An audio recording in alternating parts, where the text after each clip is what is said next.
Hello, il vous reste quelques heures pour formuler vos vœux sur Parcoursup, ne perdez plus de temps. Je vous rappelle qu'après ça, vous avez des échéances. À partir de demain, vous pourrez compléter votre dossier et confirmer vos vœux de formation. Et du 27 mai au 16 juillet, alors effectivement c'est super loin, mais après ça il y aura la phase d'admission, donc ce sera hyper important d'être vigilant.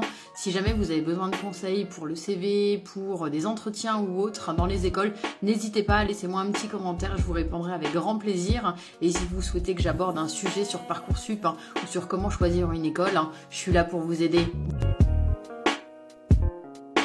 Salut à tous, vous avez entendu parler du CPF et vous savez pas ce que c'est. Le CPF, c'est le compte personnel de formation.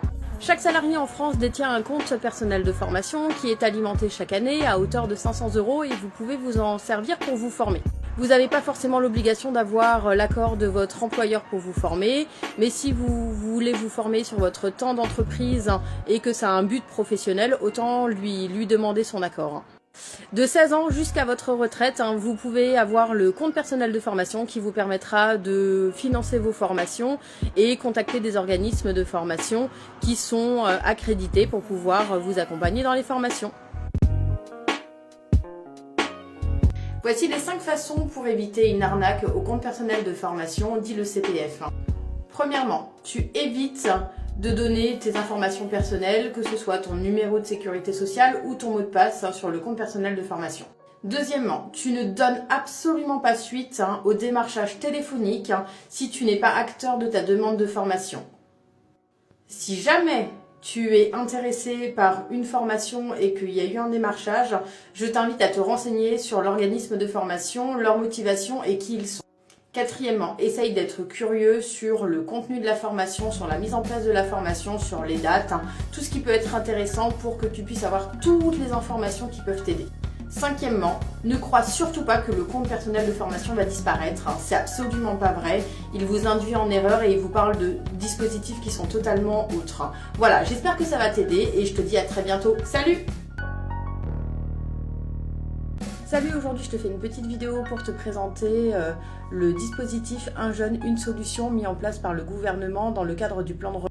La plateforme Un jeune, une solution mis en place par l'État te permet de trouver un stage, un emploi, une formation pour pouvoir améliorer ton insertion professionnelle. La condition est la suivante, il faut que tu aies moins de 26 ans, que tu n'aies pas d'emploi, pas de formation, que tu sois malheureusement dans une situation dite de précarité pour que tu puisses bénéficier de ce dispositif. Je t'invite à découvrir avec le lien qui va se mettre ci-dessous la plateforme Un jeune, une solution mis en place par l'État. Et si tu as la moindre question, n'hésite pas à laisser un commentaire. Salut! Salut tout le monde, aujourd'hui j'ai une super nouvelle à vous annoncer, je ne sais pas si vous en aviez entendu parler. Au premier confinement, l'État avait communiqué sur une aide pour le recrutement des jeunes ou des apprentis. Aujourd'hui, la super nouvelle vient de tomber. Avec la situation sanitaire qui s'aggrave, le gouvernement vient d'annoncer qu'il allait prolonger les aides pour le recrutement d'apprentis en apprentissage ou en contrat de professionnalisation. Donc pour ceux qui ont moins de 18 ans, l'entreprise a le droit à 5 000 € d'aide et pour les plus de 18 ans, l'entreprise a le droit jusqu'à 8 000 € d'aide, ce qui va vous permettre de pouvoir retrouver une alternance ou en tout cas trouver une alternance un petit peu plus rapidement et ce sera un soulagement pour les entreprises, croyez-moi. Autre super bonne nouvelle, l'aide à l'embauche d'un jeune, donc jeune considéré jusqu'à 26 ans. Il y a une aide qui est prolongée jusqu'au 31 mai 2021 et donc les entreprises pourront embaucher un peu plus facilement.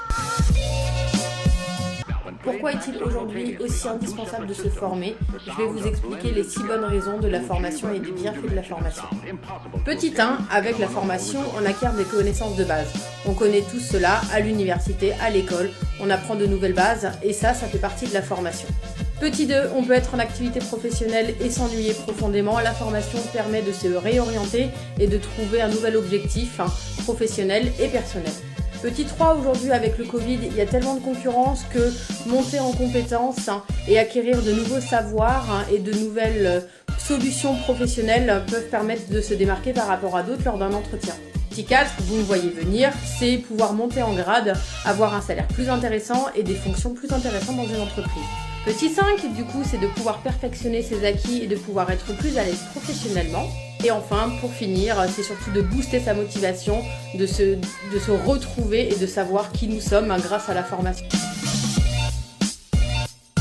Aujourd'hui, lundi 8 mars, nous fêtons la journée internationale du droit de la femme.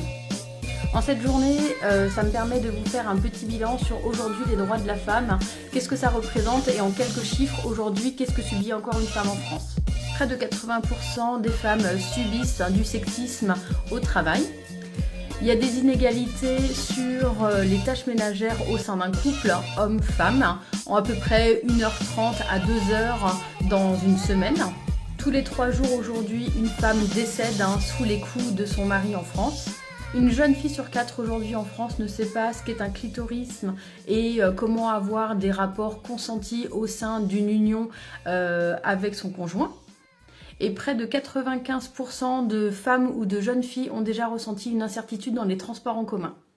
Aujourd'hui, en cette journée, c'est un combat de tous. Je vous appelle à tous être sensibles et à tous faire attention au quotidien et à être solidaires ensemble.